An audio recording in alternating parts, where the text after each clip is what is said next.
league season. OWS fam, the nation, my dudes and dudettes, and all you friendly degens in the room. We are back for week 3 of the NFL DFS season, and we are starting to figure out some stuff. We're starting to figure out real or fake, phony or true. And we're going to talk a lot about that here with one team in particular, I think, is going to blow you away. So without further ado, we'll bring him in, the great Rich Hribar, Mr. Hribar. How we doing today, man? Oh, muted. A second. I was muted. No, it's great, man. Like you said, I've been doing a matchups column for over a decade. I know usually how these start of these seasons go, where we're trying to flesh out some samples, what is real, what are these teams? We're trying to see some identities that are find some consistencies along the way, offensive and defensive side of the ball. So I'll always love that we flesh this out, and I'm excited to go back to week 3 here. Yes, sir. And this slate is very, very interesting because we have 3 clear and away top expected game environments, but 2 of those are in the afternoon. So that adds a little bit of a layer from a game theory standpoint. We'll talk about that here shortly. They spread the schedule out finally. Yes, they did. I know. I'm sick of having 10 early games, man. But we also, I guess the way I want to start this is I introed with this idea of real or fake. You mentioned that teams are finding their identities. And I think the first team that we need to talk about under that premise is the New Orleans Saints. So talk to me about what you're seeing from the Saints to start the season here. Yeah, I mean, this is what I expected. So I'm trying not to double count everything. Because obviously I didn't expect them to be dropping 50 burgers, every week. Didn't expect this degree. They literally have the most points per drive through 2 weeks than any team in the 2000s. I didn't expect that, but one of my most in history.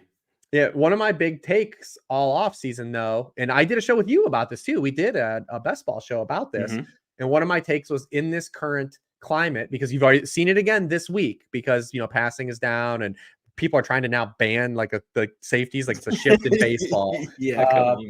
But my take to you this offseason was I was focusing on these coaching staffs that clearly had a scheme and a plan that went into the current defensive meta. And I talked to you about this, and I said, what if we focused on drafting not every fantasy player from these coaching staffs, but the core of our guys, like focusing on these teams, because these offenses clearly are set up to beat the current construct of what is successful defensively in the NFL, while a lot of the league isn't. And the Saints were at the front of that list, transitioning to Gary Kubiak. I mean, we've seen our Gary Kubiak, Jesus, his son Clint. And we've seen this total shift in a top-down philosophy of offensive style. At this point last year, and keep in mind, Derek Carr only has 42 dropbacks through 2 games, because he has 14 dropbacks in the second half because they've just been smoking teams. At this point last year, Derek Carr had 8 dropbacks at play action. 8. He has 20 right now. He at this point last season, he was 30th in dropbacks at pre-snap motion. Saints are number 1 in the NFL in dropback rate pre-snap motion. Like, we knew this was going to happen, and the Saints are going to be set up to, one, combat their offensive line issues, which people thought they had from a top-down stance. And from a talent perspective, they probably do. But we've seen like Mike McDaniel in the similar capacity be able to mitigate offensive line talent. We'll see what happens now with Skylar Thompson behind center, but you get what I'm saying. Like, I knew that Clint Kubiak was able to mask some of this offensive line deficiency with some of his style. So I'm trying not to double count everything. I was high on the Saints. I was immensely higher than the field. So I'm just trying to take this in and not be crazy about it. Yeah. But we're getting them now in an environment where they're at home against the defense that has not adjusted under Vic Fangio through 2 games on a short week. The Eagles played on Monday night. So it's set up again really well for the New Orleans Saints this week.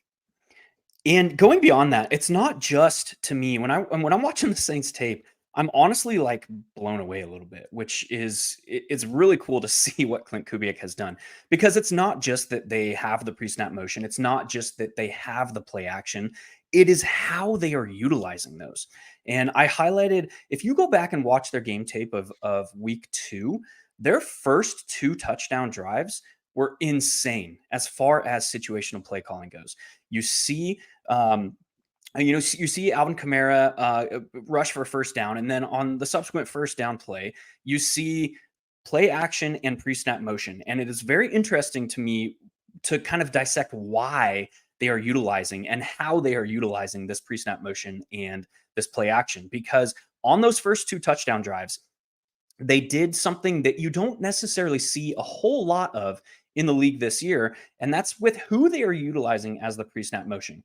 They're utilizing Prentice, their fullback. They're utilizing their tight ends in this pre-snap motion, but they're not doing so simply to send them on a route against, manipulate the coverage. They're doing so to diagnose the coverage. And the reason why it's so special, I think, that they are utilizing fullback in motion and tight end in motion is because they're utilizing them in motion to diagnose a defense. So if they see a single high look, they're like, okay, it's probably one of cover 3 or cover 1, because these are our single high tendencies or alignments in the league.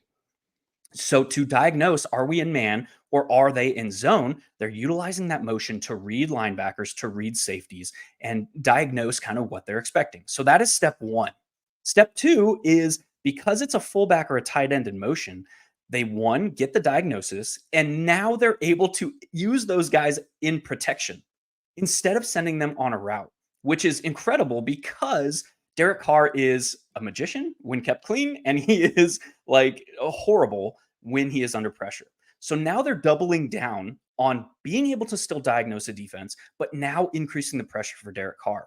And so we see Rashid Shaheed, Chris Olave in these layered routes deep, and they're utilizing the play action now. Once they've diagnosed, are we in man or are we facing zone? They utilize play action to manipulate the safety. So on the first 2 touchdown drives this past week, we saw this kind of mindset and mentality in motion. And it was a thing of beauty because they diagnosed we're in man coverage from a single high look. And they then utilize play action on these plays to manipulate the safety.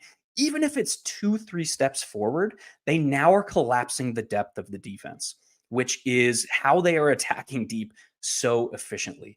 And we saw it on Chris Olave, caught one on one of these plays on the first drive. He caught a deep dig, and the safety said, "Oh, I saw this play earlier." Exactly. And then on the second touchdown drive, they go deep to Rashid Shaheed, who just it was the same exact play. Everybody. Same exact play. And it was a thing of beauty. And they're doing these very, very intricate things. On the first play, it was Prentice in motion, and the second play was a tight end. Yeah. But they're doing things that are just a thing of beauty. And I think it goes like 2, 3, 4 steps beyond just saying like, these guys are using pre-snap motion and these guys are utilizing play action. They're doing it so like effectively and beautifully. And I don't want to distill it and just say like, if you move a guy pre-snap, your play is successful. I don't think that's like what we're saying. Like when we tweet these things or say these things, but when you do something so like last year, the offense was just stale, right? Like it was static, and that's the big thing. And that was the transition we expected to occur. And that's like the Shanahan tree. Those are the players they're moving around. They're moving the tight end and the fullback around. Like you see the Juszczyk move around and Kittle move around. That's like a difference of staple. Or Mike McDaniel's gone the opposite, and he's like, I've got the fastest players on the planet. I'm going to move these guys around and get these guys moving. So the how and the why, I think, is what's so important to me. And I think that tells the story that, hey, this is real. Like they're not going to score on every offensive drive, but like this is real. I actually have, and my take has been that from a fantasy perspective, and I don't know how much season long you play, but I actually think from season long, people are almost underreacting to the Saints for 2 weeks. I think 100%, because people are like, this isn't sustainable. And yes, this level is not sustainable. But this is an offense that is going to, like, these guys are all going to smash ADPs outside of Olave, who was expensive. Yeah. And even then, he still might. It's been 2 weeks. He still might. I mean, we're going to see him be popular this week. And he's not, like, the community is too sharp now. And you already see, like, projected ownership. Like, people are in on Olave, and they seen the target share last week. But that opens up some things like Rashid Shaheed on DraftKings, who might be this year's Tank Dell. Do you remember at the beginning of last year, we came on every week, and it was like, wow, why haven't they changed Tank Dell's price? Yeah. And like, that's how I feel like with Shaheed, to open this season, like, why is Shaheed the same price as Jerry freaking Jeudy? Like, what are we doing? Like, why is this a thing? Because they're not also factoring in, like, yes, Shaheed's not going to catch a 50-yard bomb every week, but also, are you not looking at his target shares? And if the Saints have to throw 30 passes, Like, Exactly. Like, what happens if they have to throw in the second half? Yeah. right. Which Like it took the Browns throwing 30 passes to get Jerry Jeudy those targets. Like they're like, so it's like, yeah, I'm looking at his. I feel very similar to Shaheed and Tank Dell where we were in terms of pricing though to start last year. Yeah, 100%. Now with that discussion of can this team like finally have to throw, be forced to throw in the second half? How are you seeing the other side of this matchup in Philly? Yeah, it's a bummer because we're not going to have, Arthur Juan probably. They didn't officially roll him out, but, initial word was that he's going to miss multiple games. I think we're going to enter the game assuming he won't play. And obviously, I think the fantasy community and the gamers are going to look at the splits with Devontae Smith, and they're going to look at the bump he's gotten in terms of target share, and he got it again on Monday night. But the bummer about Devontae Smith and with AJ Brown being out was that had to elevate Britton Covey to playing Yeah. more snaps. And what that in turn did was take away all that diverse usage that we got from Devontae Smith in Brazil and kind of neuter that. I mean, he went from a 55% slot rate in week 1 down to 34% last week because Britton Covey can't play outside.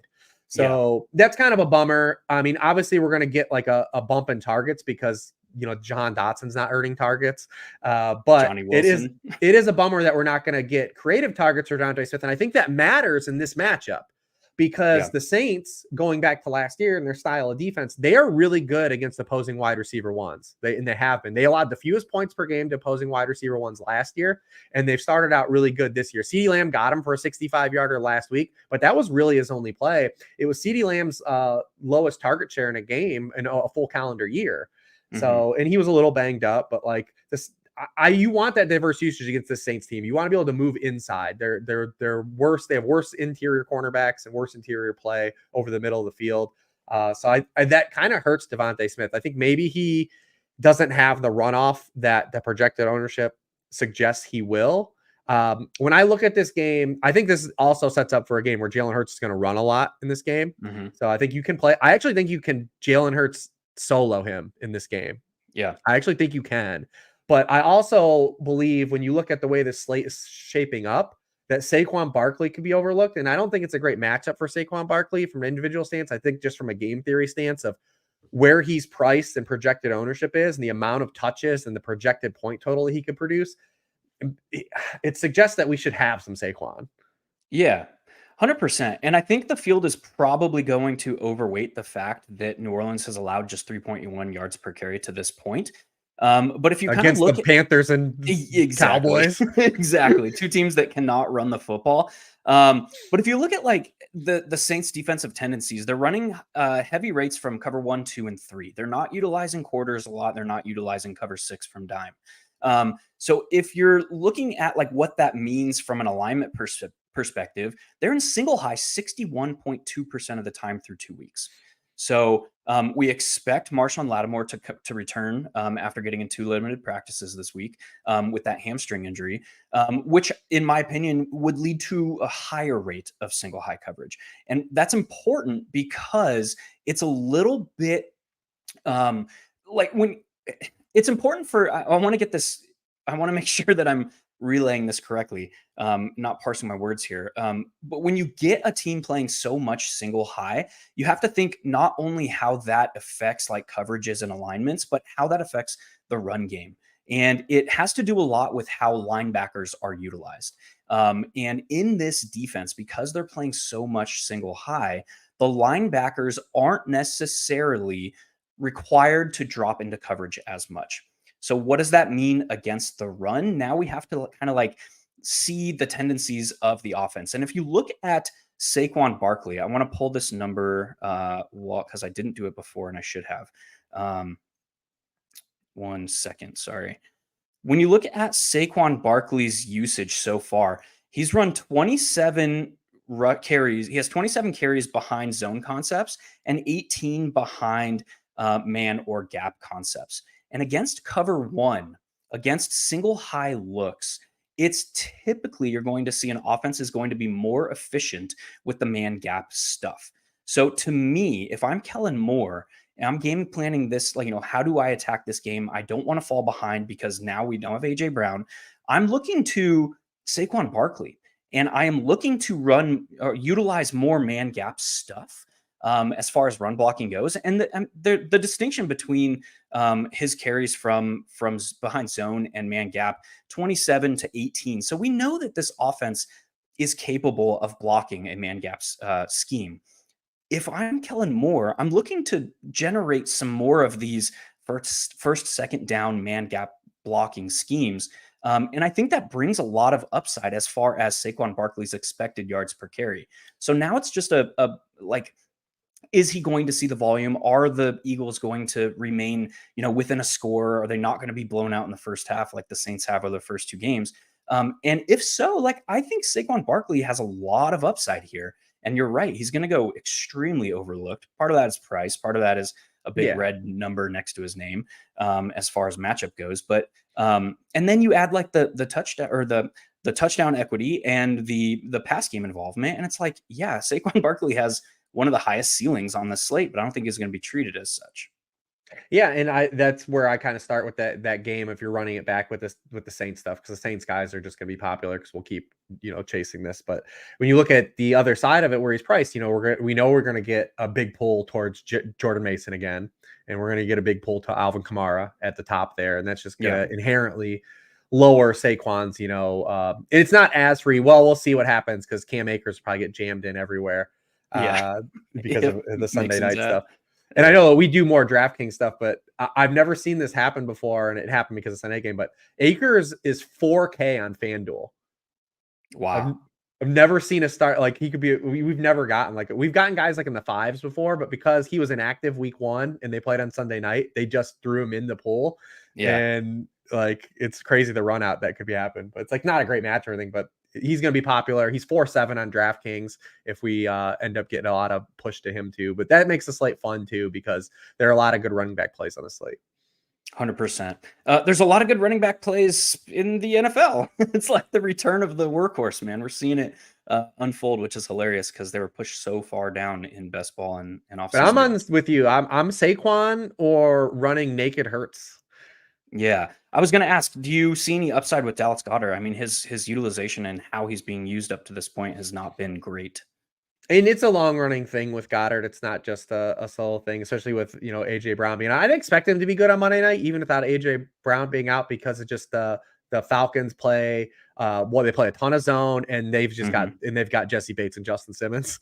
So I was kind of like, some people were like on Goddard with AJ Brown being out, and I'm like, I don't know. I still don't like this for him. This is a little bit better for him, but again, Saints still have good safeties play too, so I'm not that excited. I don't see the ceiling potential for him as the problem, especially when you're talking about guys on this particular slate that we want to pay for at tight end. And I actually think this is a pretty good tight end slate. And I know tight ends haven't been good to this point this year, but I think McBride's in a really good spot. Obviously, if Kittle plays with no Debo, a tremendous spot. Kittle has 15 career touchdown passes from Brock Purdy, and 10 have been with Debo Samuel off the field. Yeah, it's crazy. I think it's a decent spot for Laporta again, who's probably not going to be popular. I think it's a decent spot for Mark Andrews. So I have a hard time getting. And Bach Bowers is just doing his thing where we have to ask how high can his price go. And so I just don't see Goddard having a line at his price point, because Goddard's always been a little bit, he's priced in that nebulous zone where it's like he's not cheap enough for his production. So it's I don't see how he gets 20 on me even he scores a touchdown. Yeah, I'm with you there. I mean, he's priced $100 less than the Baltimore tight ends, which that game environment we're going to talk about here shortly. So I'm with you there. To me, this is the cheapest Mark Andrews may have ever been on DraftKings. Yeah. I mean, he's down at 4,800. Typically, he's up in the mid 6s, right? There's very, very interesting dynamics there. I'm with you, Jalen Hurts. I'm okay running if you think the Eagles. If you're really buying into this game environment, I think you can run Hurts with Saquon. If you are looking for a bring back, I think Jalen Hurts we typically don't think about a naked quarterback as a bring back, but you could play something like both pass catchers for the Saints with Jalen Hurts, which I don't think is going to be done at a high rate. You can play Saquon Barkley. Yeah. I mean, you brought up the cover 3, cover 1 stuff, a lot of man coverage. We know you get the tush push. There's a lot of, I think, equity here where even if Hurts throws 1 touchdown, you have an outcome where he throws 1 touchdown, maybe rushes for 2, and the 1 touchdown doesn't even help the gamer that played Devontae Smith or, Dallas Goedert. Yeah, and this Saints defense is also last thing on the Saints. We've been talking about them a ton, or this game, I guess. The last thing on the Saints is they typically don't alter their defensive alignments and schemes overly for a quarterback. That's very important against a hyper mobile quarterback like Jalen Hurts. We saw this last year. Exactly, and they're going to be. We expect them to be in single high so much. That's optimal, prime time position set up for a mobile quarterback like Hurts.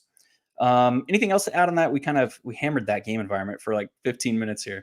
No, but I mean, that one I think has the most pieces out of the other two that are like going to be popular, but that one has more, I think, layers to it than the other ones. All right, let's shift focus. Talk to me about how you're viewing this Lions offense right now. We know they're going to be efficient, but now there's yet another. I mean, there's 5 or 6 primary skill position players now on this team. So talk to me kind of how you're feeling, how you're seeing the Lions here against the Cardinals. Yeah, this is the game that makes me the most nervous for a few reasons. One is just the play of Jared Goff through 2 weeks. Jared Goff has not played good football these 2 games. And that's the big primary reason where you look at the Lions issues right now. They're now 28th. They're 28th to open this year in red zone conversion rate. Last year, they were 2nd in the NFL. Jared Goff he's got 18 red zone passes, 0 touchdowns. He's been bad getting downfield. We have 2 JMO bombs that are highlight plays that we've seen, but on throws 10 yards or further downfield, Goff's just 9 of 26 right now at 3 interceptions. He just hasn't played effective football. And what I'm worried about in this particular game is, what if we get a game where the Lions just can come out and bully the Cardinals on both defensive and offensive line? Yeah. And it's a David Montgomery, Jahmyr Gibbs game where they're like, hey, Goff hasn't played well. We put a lot on his shoulders last week, and we didn't get really the results we wanted. What if we have a game where we can just line up and run the football? And that's kind of what I worry about this happening for this game environment. And on the other side of the ball, I worry that their defensive line is just way better than the Arizona offensive line. I can't take anything away from the Cardinals game last week. Kyler was amazing. He was incredible and was in his bag. But this Rams team is not a real outfit. Yeah. Like on either side of the ball. So the Arizona Cardinals in week 1 could not pressure Josh Allen. They couldn't even breathe on him. Mm-hmm. And they were 12th in pressure rate last week against that makeshift Cardinals offensive line. Do we think they're going to have any type of success against this Lions offensive line? I am not confident in that. And then on the other side of the ball, they had success. The thing about the Cardinals is their offensive success under Drew Petzing has been predicated off of big personnel and being able to successfully run the football. And you can't do that against the Lions. You cannot line up and just run the football against the Lions. The Lions want you to do that. By all means, come out and try to run the football on us. So that creates an interesting dynamic. If the Lions now are able to create pressure on Kyler Murray, and Aiden Hutchinson through 2 games has just been in the back. He's teleported to the backfield every snap, it feels like. Then I see a game where people, if they want to chase the Marvin Harrison game, necessarily don't get the run out. I think it's going to be a quick passing game to the Trey McBrides, to the Greg Dortches of the world in this game. I actually do think Dortch, because he played a ton of snaps in week 1. They didn't need to play a lot of 11 last week, so he wasn't on the field very much. But I actually think he's going to be on the field a lot again Sunday. And if the pressure is coming, the ball's coming out fast, that goes to the slot. I don't care about what the Lions have given up to slot receivers so far to Cooper Kupp and Chris Godwin, because Dortch isn't that. But there's a reason I think that they're giving up that slot production is because their defensive line is good. And when the pressure is on the quarterback, the ball's got to come out fast. And so I think McBride and Dortch are the 2 answers here if you're playing the Arizona side. I like that shout. I'm also down on this game environment, and I think that David Montgomery is a pretty sneaky play in GPPs this week. Could you play both these guys? The backfield? Yeah, the Lions backfield. I don't know. I haven't even thought about it. I guess you could theoretically. Because they're so interchangeable in the offense outside of the negative game script stuff where you're getting the route runs, but there's no clear delineage of when we're in this down and distance, this guy comes in the game. They kind of just rotate these dudes. Yeah, I mean, you look at David Montgomery and Jahmyr Gibbs. Montgomery 18 opportunities in week 1. Jahmyr Gibbs 17. David Montgomery, what do you have in week 2? 15 in week 2, and Jahmyr Gibbs 20. So Yeah, they're at 35 combined opportunities, I guess, in both games. So, yeah, that is interesting. 0% of the field is going to do that. Very, very interesting. I hadn't thought about that, so that's a good shout. Anything else to add on either side here? I'm with you. I think Trey McBride is probably the way to go if you're playing this game environment. Looking for Cardinals one-offs are probably not going to be on my list this week. Anything else to add from either side here? Yeah, I want to see a little more proof of what the Cardinals did last week being successful in this matchup, just because of the state the Rams were last week and Yeah. the state the way the Cardinals play offense in week 1. I need to see more of a marriage of those two things because we've got the sample size of only 2, and Drew Petzing did not have a creative passing game in week 1.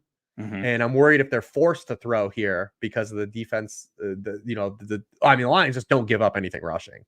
So I'm curious to see. I'll fix one of those statements. Drew Petzing has never had a creative pass game.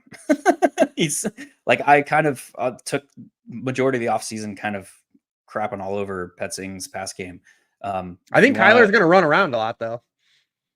Yeah, I was actually at that game last week, and it was like the fans were going absolutely bonkers apeshit when he was doing those scrambles. I mean, the third touchdown pass on the tight end reception in the end zone sliding, where he evaded like 4 rushers. That was insane. That was actually insane. The environment in the stadium was insane there. But yeah, this is Kyler, and all their big plays last week were Kyler extension plays. The Marv long touchdown was, he talked about the play like he broke off his route and Kyler bought time and found him, and then that touchdown to Higgins where Kyler just juked like every defender that was in the backfield.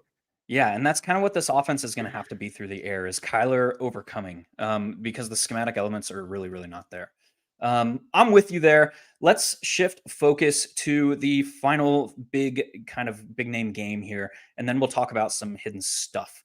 And that's the Ravens and the Cowboys. How are you seeing this matchup shape up? Yeah, this is an interesting game because kind of two teams that have underachieved through 2 weeks. The Ravens feel close, like their peripherals on offense look good, but if you've watched the Ravens for 2 weeks, it just feels like there's something off. It hasn't fully clicked. So I'm curious to see if they can get on track. Because the Cowboys also, I expected their defense to take a step back, but I also don't expect them to be as bad as they were last week. I think they just ran into a buzzsaw. So I do expect them to be better here, but we do know that Lamar, when pressured and when he gets, an aggressive defense, runs a lot. So there is an element here where he scrambled on, 25% of his pressures. We can get a lot of rushing.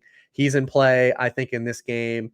And then the other thing here too is the other defense is the Ravens, the pass defense. The run defense has been great to open the year. But when you come out on Thursday night and you give up to Mahomes, you're like, whatever, no one really cares. It's Mahomes. But then when you can't get off the field against Gardner Minshew, I'm like, all right, what's going on here? Like, what do we got going on? And like, they're just not getting pressure on the quarterback at all. I mean, they are 28th in pressure rate. They aren't blitzing. They're 27. I was like Thursday, because Zach Orr this offseason, who took over from Mike McDonald, talked about like how aggressive he was going to be. And I'm like, all right, week 1, they probably won't be aggressive because it's Mahomes. No one blitzes Mahomes. And then they come back last week and they don't blitz at all against Gardner Minshew. And when they have blitzed, it hasn't worked. On blitzes, they're 28th in pressure rate. So like even when they are sending blitzes, they're not getting home. And when the Ravens haven't pressured the opposing quarterback through 2 games, those quarterbacks have an 83% completion rate, 8.5 yards per pass attempt right now. So is this a spot where maybe Dak can get going, who has faced kind of 2 tougher matchups to open the year? Remains to be seen. It's tough for the Cowboys side in general because, outside of CeeDee Lamb, like who do we really want to play in this offense?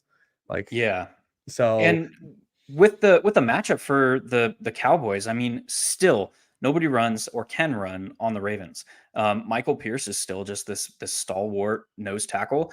And we've seen it kind of in the game plans up to this point. Like nobody can run on the Ravens. So you have a Cowboys team that can't run on, grandma on Thanksgiving. So this kind of sets up for like, we could see immense pass work. So for this game environment, to really like truly take off, we kind of assume the Cowboys are going to be passing on their own. Like they don't need to be pushed into passing, right? Yeah. But how do the Ravens kind of get pushed into passing a little bit more? If the Cowboys are able to jump out to a 10-point, 14-point lead, which based on how the Ravens have been playing up to this point could happen here, we could see Lamar Jackson with 36, 37, 38, 40 dropbacks instead of, his standard for Lamar, 28 to 32. And that is kind of what I'm looking for. So if I'm looking like how to attack this game environment from a plus EV standpoint, I kind of want to start it with Dak and CD. Succeeding early, and then we can mix in Zay Flowers, who is extremely overpriced relative to his median production. But bring it back with one of the tight ends, bring it back with Zay Flowers. There's a lot of interesting stuff you can do from there. But like if this game environment takes off, and again, we have Dak and the Cowboys at home, which we saw what they did at home last season. If this game environment takes off, I think it's the Cowboys that are kind of pushing the issue here. So if there's very clear in my mind ways to attack this game environment because of that. And Lamb, assuming the ankle is okay, and it was precautionary that he missed Wednesday, has had just a run out. He's faced the two teams he's faced to open this year were number 1 and number 2 last season in points allowed per game to opposing wide receiver ones. And now he's getting a team that gave up 100 yards to Rashee Rice in week 1. They gave up 100 yards to Devontae Adams last week. So I think it's a better spot for him, assuming that health isn't an issue for CeeDee Lamb this week. And he's going to have probably his best game of the early season in this one. I like Andrews in this game, not just because he's priced where he is, but I don't think there's anything wrong with Mark Andrews. No. I mean, Lamar missed him on one big gain last week, but like he still averaged 10.2 yards per target last week. That's like what Andrews does. Like he's a big play player at the tight end position. So I like him in this game. I like the price for him. I think the field is generally going to gravitate towards, Kittle and McBride and Bowers on this slate. Yeah. So I like guys like Andrew. We didn't really talk about Laporta a lot. I think Laporta is interesting as well at his price point. But Andrews and Laporta definitely stand out to me as two guys I kind of want to be mixing in this week. 100%. From the chat, from the top rope, 100%. Whatever Dallas tight end plays is 100% in play this week. Just because whatever this team this team just utilizes their tight ends, particularly in the red zone. So we didn't get it last week with Schoonmaker, but this team loves to utilize their tight ends in the red zone. I mean, look at Schoonmaker's rookie season in 2023. He had 2 touchdowns on 15 targets. So if Ferguson is in, he's in play. If Ferguson is out, Schoonmaker is 100% in play with Dak. And they played a lot more 11 with Ferguson out last week. That's how Tolbert had his run out. Tolbert didn't play a lot in week 1. Obviously game script was conducive because they were ahead in the Browns game, but they just they played a lot more 2 tight end stuff in that game. And then last week they don't have Ferguson available. They're chasing points. It was a lot more run out. So it's a tougher to diagnose. Like if we want to go back to what just Tolbert's box score, because he was so dependent on the game environment in both weeks, his playing time.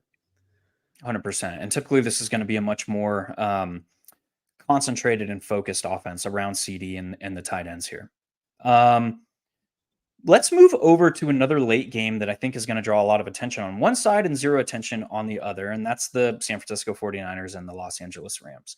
Part of the late game, we're going to see immense ownership on Jordan Mason. Kittle is going to depend. Obviously, if he plays, he's probably going to draw some significant ownership.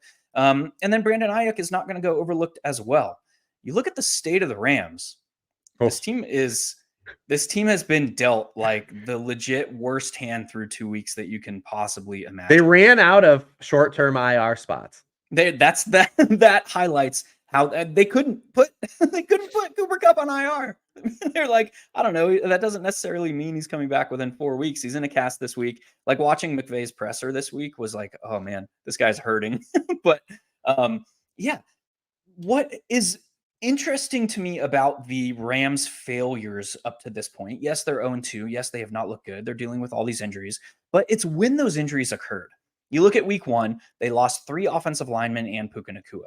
You look at week 2, they lost another offensive lineman and Cooper Kupp. So like these injuries are happening during the game, which 100%, and they've happened early Because like you think through like how an NFL game plays out, the first quarter, quarter and a half, 2 quarters are the game plan environment of the game. That's we're going to execute how we game planned coming in practice in this week, what we saw on tape. And then you get into this like adjustment phase where you're making the adjustments and you have to change things that are working, things that are not working, right? They have been forced into adjustment phase almost immediately. All these injuries occurring in the first half of each of these games. So now you kind of look at like what this team is, what they have left. Jordan Whittington is a very interesting name for me this week. He came in and played every snap in the second half of week 2, and he had an almost 70% slot rate. And he was the primary motion man in the second half. So that tells me Whittington is the kind of Cooper Kupp-esque role in this offense. Now with a full week of preparation, with him practicing in that role, I think there's definite upside here for a guy like Whittington who received all this praise in the offseason. Like Demarcus Robinson's role is not going to change without Cooper Kupp and Puka Nacua. Tyler Johnson's role is not going to change. He's kind of like a Puka or Nacua super light. Like he's not even a Puka Nacua light. But that's kind of how he's being utilized in this offense. And so Whittington is, we can expect at least, or I expect him to be utilized in the Cooper Kupp role. How are you seeing the Rams side of this spot?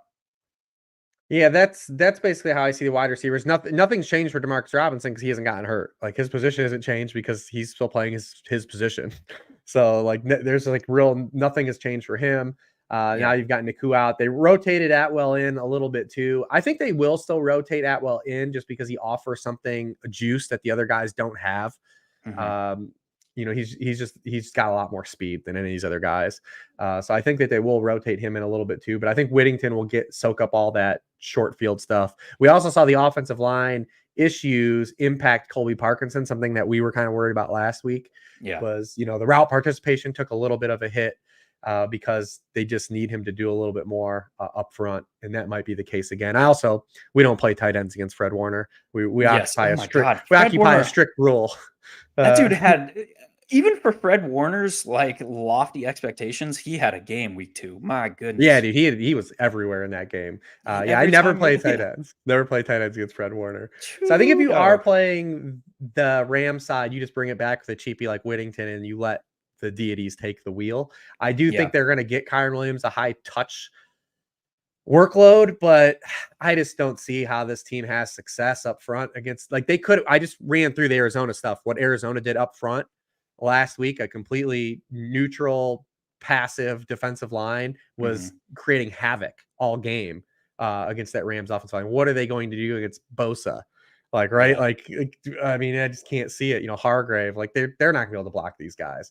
So I get the people saying like, I want to take Kyron's touches and throw him at the wall, but at his price point, I don't just see the upside, right? Like, I feel like he's got to get multiple touchdowns at that price point. And I think that's just hard for a guy like him. I want to go back to the Purdy stuff. It didn't work out last week, but I still want to stack 49ers. We'll see if Kittle ends up playing or not. It was kind of loosely, it was ominous last night that whether he'd play or not. So let's see if he practices on Friday, which is usually a telltale sign. We record this before the West Coast teams typically practice. So stick a pin in that. But the peripherals for Purdy are all still good. We're just not getting the touchdowns. Even last week, I mean, he leads the NFL in passing. He's second in yards per pass attempt. We just need the touchdowns to happen. And so that's the key when you have a guy that's going to be really popular, like a Jordan Mason.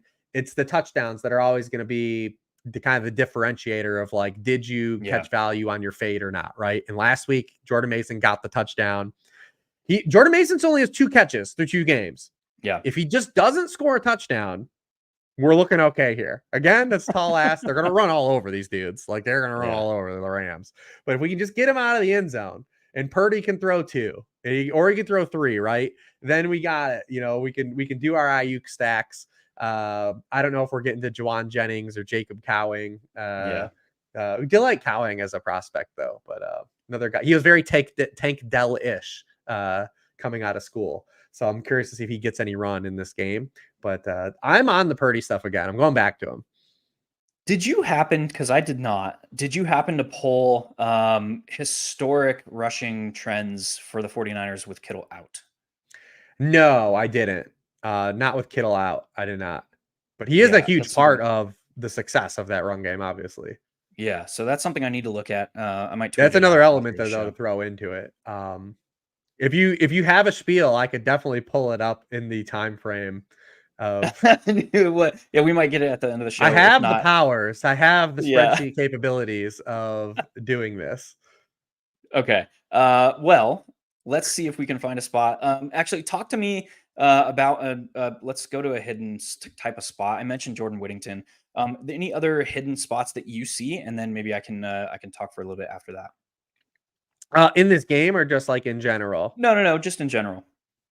Yeah, I mean, trying to think of like we'll pull up here. What are we looking at? I mean, we've got this Dolphin situation that's weird. Hmm. I don't know how you're handling that.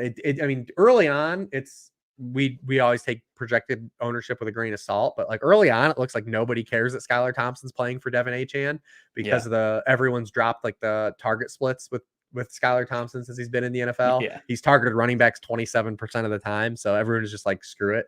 If I can get a guy that can score from any place in the field, I'm just going to like take those targets and play Hmm. Achane.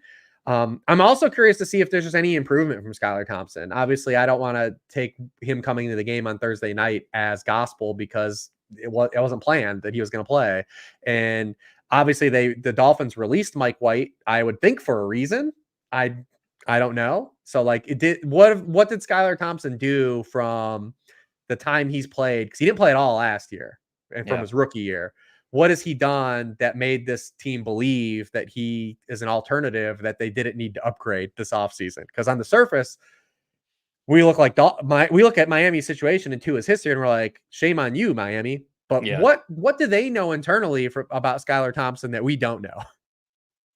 Yeah, that's a good shout. That's very interesting. Yeah, I mean, is Tyreek viable on a slate with CD Lamb? At his cost, is he? I don't think I can pay it. Yeah. Yeah, I'm kind of with you there. Achane I can get on board with because the receptions and the big playability. But either wide receiver, I mean, how do we shake out in the risk, man, at that price point? Yeah, I'm with you there. And I also think that the field is probably overweighting what we saw out of the Seattle backfield last week with Kenneth Walker out. I mean, Zach Charbonnet, yeah, he saw like almost every running back opportunity, but God, this guy is just not good at football. So, like, I think the problem for Charbonnet in this offense in general, though, is the offensive line because he mhm, is a thumper. Charbonnet is a thumper. He runs like he's 20 pounds heavier than he really is. yeah, And a guy like Kenneth Walker is able to overcome this offensive line because he creates stuff out of nothing. Like he's a freelancer. Like yeah. he's doing his own thing out there a lot of the time. And it hurts a guy like Charbonnet, the state of this offensive line, because he needs an offensive line to create space for him, whereas Walker doesn't need that consistently. Yeah, I mean Walker left week 2 with the second most missed tackles forced. Charbonnet has had one, I think, the entire season through 2 games. And he saw opportunity. He saw like 8 carries in week 1 as well, forced 0 missed tackles in that week. So yeah, this is a interesting spot where I think the field is going to have a lot of they're going to have a lot of focus on each backfield in this game. I don't necessarily think that you need to be thinking through the lens of leverage from this spot. I think the leverage is just kind of potentially staying away for me anyway. And that's how I'm seeing it. I'm going to talk real quick about the one of the spots that very clearly has the pieces to develop into a game environment that is right for fantasy production, but it also is probably 2 of the top 4 or 5 defensive coordinators in the league right now. And that's the Texans and the Vikings. So I'll talk for a little bit about this if you want to pull those stats. The Texans and the Vikings is extremely interesting to me from the sense of like we know this game has just potentially hopefully / please Lord Justin Jefferson, and then we've got Nico Collins and we have this situation of the Houston backfield, and that is very important to me because of how Bobby Slowick is as far as his situational play calling tendencies and how he kind of utilizes play action and pre-snap motion. It's kind of all leveraged behind the run game. So if you don't have Joe Mixon, if you don't have your backup in Dameon Pierce, and now it's Cam Akers, how is that going to be effective against this defense that, oh my God, like Minnesota just continues they just continue to throw these very, very unique looks from a defensive perspective. They were able to lock down Kyle Shanahan last week. They're able to do some very, very unique stuff. And why I think this defense is so unique is they're doing all these unique blitzes, all these stunts, all these linebacker safety stuff, trying to get in the backfield from too high alignments. They're doing it from cover 2. They're doing it from quarters, from cover 4. They're doing it from cover 6, which is very, very interesting how they are bringing out these tendencies. And I think beyond that, what is really, really most interesting from this Minnesota defense is like how unpredictable they are. And I called their defensive coordinator like the mad scientist last week. And that's just because like how he's able to like Frankenstein these defensive coverages. And it makes opposing offenses have to be so reactive. Like you're not like if you run pre-snap motion against Minnesota's D, you're not seeing linebackers shift because they're already moving. They're doing it. They're doing it themselves. Yeah, they're already moving before the pre-snap motion. So it's like, okay, what does that tell me? You're not seeing the safety reaction. They're very, very disciplined. Did you see Purdy's after the game go up to Flores? Did you see the clip? No, I didn't. What Yeah, happened there? Purdy went up to Flores after the game. There's a clip I could probably send it to you after the show. Yeah. Where he went up to him after the game and he talked about. He's like, "Your scheme is just so insane." Like He's like a mad scientist. yeah. Man. You don't get the information before the snap from Brian Flores' defense that a lot of that you get, like we talked about the Saints. Like, why are they doing pre-snap motion? Why are we doing play action? You don't get that, and it's really, really, really hard to diagnose. The other side of that equation, though, is CJ Stroud is probably one of the top 3 street ballers that are in the league right now.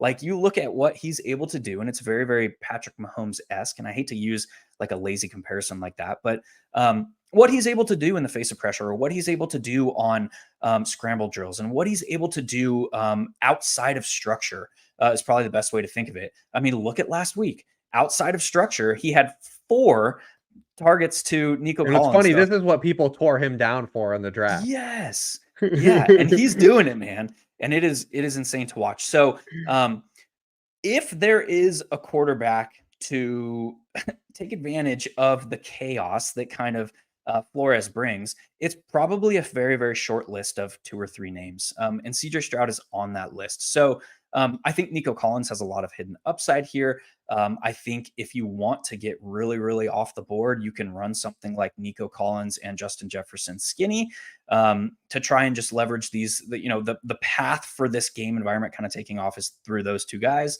I think the field is probably going to want to play some oh my God, what's his name? I forgot now. The backup running back. Cam Akers. Thank you. Yeah, Cam Akers. Yeah, he's got. I mean, just price point. It's people especially on FanDuel. That's kind of crazy. It is wild. That's almost like. I mean, we don't really talk a lot of cash games on here, but like he's just going to be 100% up. Yeah. It's going to be Jordan Mason and Cam Akers. Anything? First of all, did you pull? Yeah. I have I mean, I have the stuff. Like this is over Kittle's career with Shanahan. I mean, the 49ers have a 41.7% success rate on run. These are running back runs only with Kittle on the field. It goes to 36% with Kittle off the field. This season in particular, Jordan Mason already has 10 carries with Kittle off the field. He only has 35 yards on those carries. I'm not great at math. That's 3.5 yards per carry. Nailed it. I could do that. I can do the tens. And he has 38 carries for 212 yards with Kittle on the field. That is 5.6 yards per carry. That math tells me that's 2.1 yards more per carry than he has. Crushing it, man. Yeah. We're doing it. We're doing it here. My do you have yards before contact on and off? Yeah. So yards before contact with Kittle on the field, it's 2.11 yards before contact. These are all running back runs. Over the past 5 seasons, and with Kittle on the field, it is. That was Kittle on the field. You want to Kittle off the field? My bad. That was like, why is it the same number? It goes down to 1.87 yards before contact. So not like a dramatic kick, but it does go down.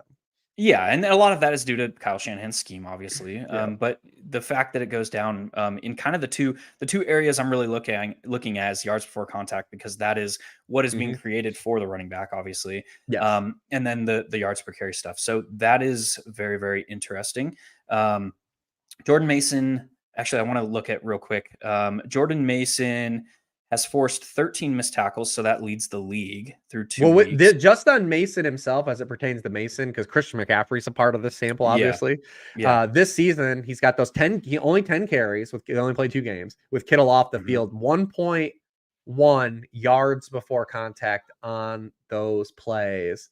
And then with Kittle on the field, it goes to 2.5 yards before contact. So Okay. Yeah, and his yards after contact per attempt is 3.44. So he's able to do some stuff on his own. He has good contact balance. He's not going down on first contact a lot. But that is definitely stark. Something to keep in mind. yeah, Dude, Kittle's thank you for down, but pulling those. That was yeah, no, beautiful. yeah. Listen, thank the powers of True Media and the deities that pay for that for me to have access to Yeah, it. right. But Because it's very not cool. cheap. Yeah, very cool, very cool. It is the bummer that the NFL compared to other sports, like all this stuff is so gate kept and like Yeah. the public can't get to it. But I am still in. Like I said, I'm going back to the Purdy stuff because I feel like if we would have had touchdown production, we would have had the run out last week. Mhm. All the peripherals were there. Maybe I just like didn't account for the Brian Flores touchdown upside, him neutering it. Yeah. But if we can get the touchdowns this week, I obviously like Kyler had last week, so maybe we can get those. Yeah, that's a dope shout. Any other spots? We got under 10 minutes left, so we'll go to one more like hidden spot, and then I want to hear your vomit inducing oh gotcha out the door take for the week. Yeah, I mean, my kind of that they tie together. I guess it would just be like what happens with this Raiders Panthers game now. Yeah, Like, now that we're transitioning from Red because we Rocket. don't know, right? And like, the Yeah, reason that Bryce Young isn't starting, it's not because the Carolina Panthers believe that Andy Dalton's going to change their season or change the projection of wins that this team was going to have. It's because they couldn't evaluate any other player on the yeah. offense. Because he's broken. He's throwing from his tippy toes. He's like he cannot read a defense. Yeah, I'm with you. Like the reason he's not playing is because Dave Canales, they just can't judge and they can't evaluate where the baseline of this offense actually is right now. Hmm. So we're going to find that out. And anytime you have a spot like this, it's like, do gamers have an element where they want to wait to see where the field, where it goes, or do they want to play it? I do think because of Deontay Johnson's price, people will play him. Yeah, But if Dalton plays well enough to push the Raiders back, does it change now the outcome of this game from that side as well? Because I think from a top-down stance with Bryce Young playing, we could have approached it the same way we saw the fighting Antonio Pierce's at the end of last season when they just yeah. beat a gaggle of backup quarterbacks, get a lead, and just run Zamir White the rest of the game. And especially because this Carolina defense doesn't stop the damn person in the run game again, because Hmm. they don't have Derek Brown now, their only good defensive player. I wish they had a transaction to make equivalent of the Bryce Young transaction on defense to make, because unfortunately they don't. But Yeah. if Dalton's able to put up a fight now, the Raiders have shown they are a team that's actually thrown the ball over pass rate expectations. And Gardner Minshew, the functionality of Gardner Minshew has led to Devontae Adams and Brock Bowers being good fantasy assets now that almost feel reliable from a floor stance, where that was kind of the issue last year with Devontae Adams, is that we knew Yeah. he would still have these 20-point games, but it was like, is he going to have the 40-yarder this week? But now it seems like we're getting that level of functionality. And oddly enough, Michael Pittman's living the inverse life, losing Gardner Yes.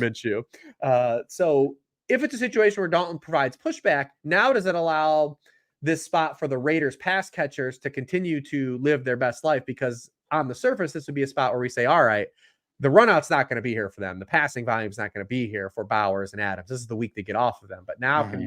can Dalton push these guys now to where we have that passing volume and these guys are on the board? Yeah, I don't think a lot of people are talking about the fact that the Raiders are second in the league in pass rate over expectation right now, which is, I think it's a function of they cannot run the freaking football because Zamir White is looked pretty bad on tape, and the metrics back it up. But this is very, I mean, we talked about it last week. How when I watched this team in week one, they didn't have the results in week one, but that was largely due to Gardner Minshew's inability to run the offense. He was first read and get happy feet. In week 2, he settled down. And this offense, we talked about it last week. In week 1, this offense looked good from a schematic standpoint. Like it looked like a functioning offense. They had layer routes, they had play action, they had pre-snap motion, they had things that we want to see. So the structure of the offense was good. And we were just saying it needs a competent quarterback. It needs somebody that can read a defense. It needs somebody that can deliver a football on time. And we kind of got a Jekyll and Hyde situation as far as that goes with Gardner Minshew. In week 1, he was not, it was first read and I'm getting happy feet and I don't know where to go. He was not going through his progressions. In week 2, he was getting through his progressions. He was, trusting his line to hold up. He was delivering the football on time.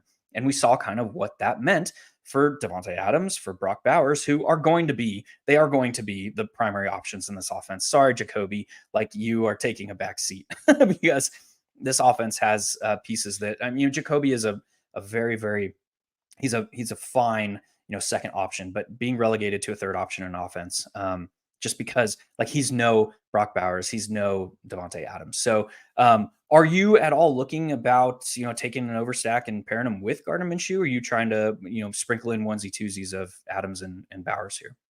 Yeah, I like sprinkling them in just because like you have the volatility of the game script, right? Like, if we do get a situation where it is bad, still bad for Carolina, right? And then even if they aren't running it successfully, Antonio Pierce is still just trying to use this as a barometer to figure it out, like just let them do it against the Panthers, right? So that still exists. I don't think I want to aggressively play it just because the Minshew doubles provided value last week for 2 reasons.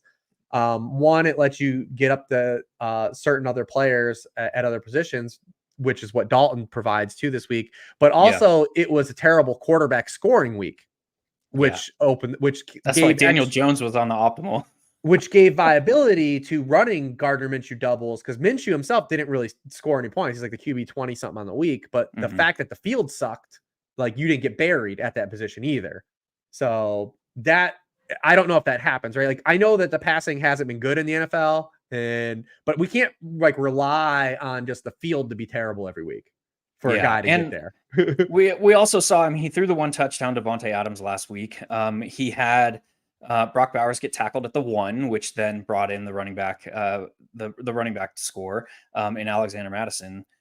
So I mean, if he tacks on, he was very close to the 300-yard bonus as well. So tax on the 300-yard bonus and an additional score. I felt the sting of that Bowers bonus. He got tackled at the 1 and was 2 yards short of the bonus. It wasn't a 10-point swing, brother. Yeah. All right, man. Anything else to add that you think we missed as far as searching for ceiling here?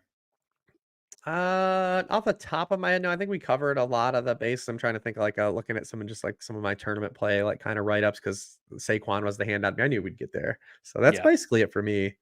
What do you got for me?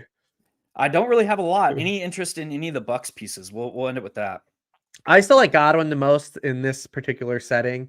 The cool thing about the Bucks is even them being 6.5-point home favorites is I don't think this is a team that's ever going to be able to run the football all year. No. So they're going to always, if they establish any type of lead in these games, it's going to be through the air. I still like the individual matchup for Godwin a little more than Evans. Although Evans, I will say, if you give Evans one-on-one shots, which we're expecting to happen with Patrick Surtain, who's played really well against 2 physical wide receivers to open the year, although Pickens had a lot go against him. Pickens also, he drew like 2 defensive pass interferences. He had a 60-yarder called back. He had a touchdown called back. Probably the best throw I've ever seen Justin Fields make was called back on a 60-yard play to Pickens. But if you give Evans one-on-one shots, Baker Mayfield has shown he doesn't really care how good the cornerback is. We saw this with AJ Terrell last year when they played. He attacked AJ Terrell. He's like, if you're going to give I have Mike Evans. Like, he's as good as you, and he's going to give him shots. Yeah. So I will say there could be a spot even around the surface. I like the individual matchup for Godwin more, where Baker's like, hey, man, I see this particular coverage. I know my guy's this good. He's a Hall of Famer. I'm going to give him chances to win. So Mike Evans could be a guy that catches a 40-yarder, a 50-yarder, right? Like, for sure. Yeah. And the Broncos have been in cover 1 44.4% of the time this season. They're trusting Surtain for sure. Yeah. Like, they're just like, hey, dude, this is what we're running. Go lock these guys down. All right, man. As always, that was a pleasure. If you're new here, Head on over to oneweekseason.com, get signed up for Inner Circle. That'll get you access to all of the DFS goodies. Head on over to Sharp Football Analysis. Use code TAKE25 for 25% off anything they got to offer. And as always, check out Rich's great work over there. Until next week, you all, we will see you at the top of the leaderboards. Peace. 1 week season.